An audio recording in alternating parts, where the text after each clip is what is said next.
And so he's pointing out here that you do good for the sake of doing good. It doesn't matter whether the person can repay you or not.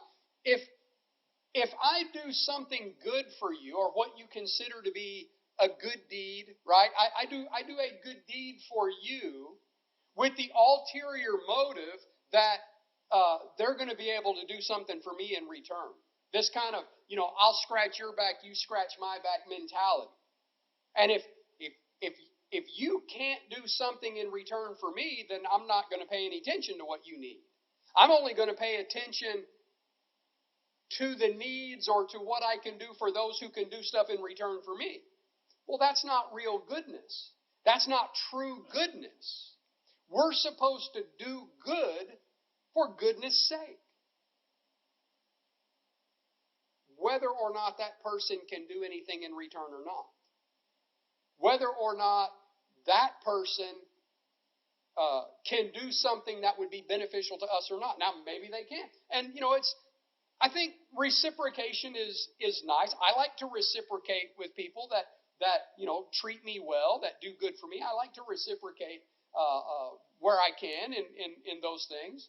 And that's fine. But if that's the motivation, and this gets to motivation, if that's the motivation for why you're doing something for this person, well, then you're not really doing good.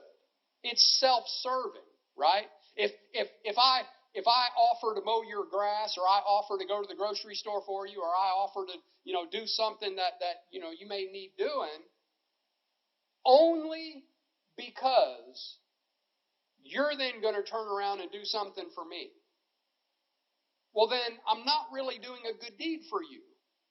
I'm doing something to get something out of you, right? That's not a good deed. A good deed is doing something without any regard for yourself. You do it because it's the right thing to do. You do it because it's a good deed that you can do for somebody else. And that's right. It's goodness for goodness sake.